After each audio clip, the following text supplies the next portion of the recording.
Hi, I'm Dr. Bertice Berry, and I really need to tell you this story. I remember being acknowledged for being smart, and it was the coolest thing in the world. I liked that people kind of saw the spark in me. And it took a while. It took a while because the attitude was bigger than the spark. Anyway, I was going through some stuff. Anyway, got to graduate school and actually undergrad, and it was acknowledged again, and then they said graduate school, and I was like, I didn't know there was more. And I loved learning, and I loved the idea that there were all these levels of learning that you could do, and I loved it.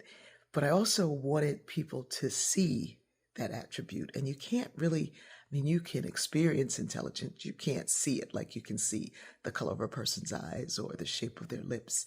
You don't necessarily see it right away, but it's my thing, and I can spot it in a person, and I love when I experience it in a person, and most people do.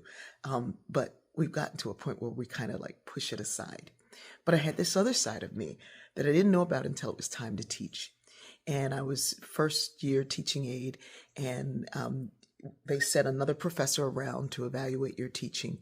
And fortunately, Dr. Elliot Rudwick was my evaluator. Brilliant sociologist, historian. I think he was uh, one of the top levels of professors in both departments. He was amazing.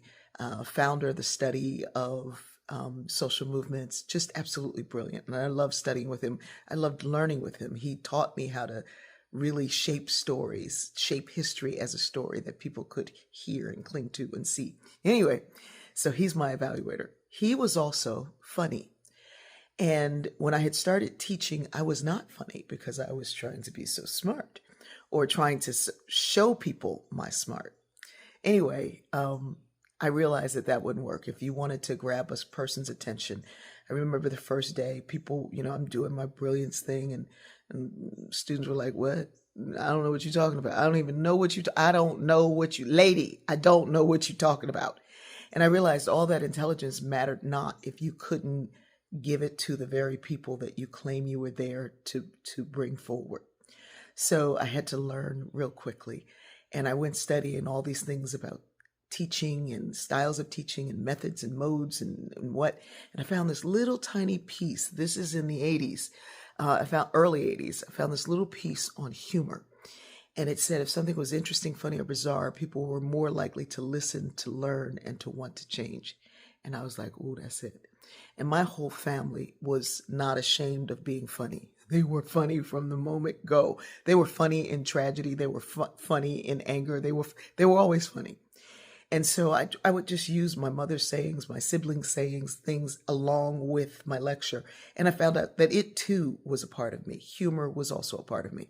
So Dr. Redwood comes and he evaluates me, and he was funny. I mean, you would fill out a card for your grade over Christmas. So because back then the parents got the grades, or whoever was in charge of your finances, they got the grade. So he said, if you want to get your grade before the grades come, fill out this postcard and, sign up Merry Christmas, da da da da. And he said, I'll send it back to you. And if it says Alfonso Redwick, you got an A. Bartholomew Redwick, you got a B. Carlos Redwick, you got a C. Dominic Redwick, you got a D. And he said, you do not want to hear from, I think it was Aloysius or something like hilarious. Anyway, so he was my evaluator. He comes to evaluate me. And afterwards, he's like, you are absolutely brilliant. You are obviously brilliant. There's no doubt that you are brilliant and you are a wonderful professor. He said, but you are also hilarious. And that is a wonderful, wonderful trait to have in teaching, because as you can tell, your classrooms are filled. People who are not even registered are taking this class in the classroom.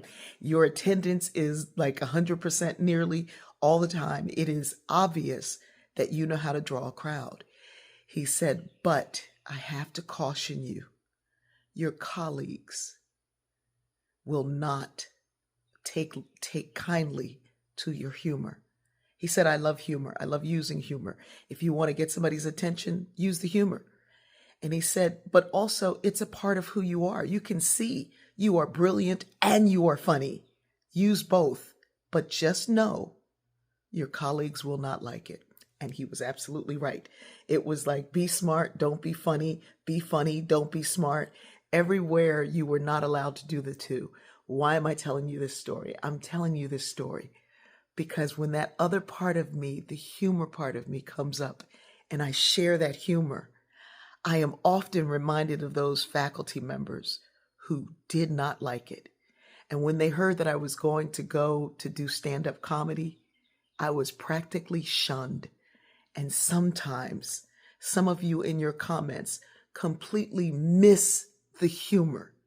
You are so spiritually minded, you are no earthly good. You completely miss it. And if you would read the sayings of Jesus, the sayings of Gandhi, the sayings of Desmond Tutu, the sayings of President Mandela, there's always humor. There's always something to laugh at. Laughter is a gift to those who do the work because you can't get the punchline if you didn't participate in the setup. Yeah, that's a Berticeism. And sometimes I feel like because you didn't really participate in the setup, you didn't really get the beginning, you can't get the humor. Learn to laugh. It is a gift that got our ancestors through. It is a gift that got my mother through some of the hardest times. And it is a gift that keeps me going. So it's wonderful and marvelous to be brilliant. It is also wonderful and marvelous to be funny. I love you.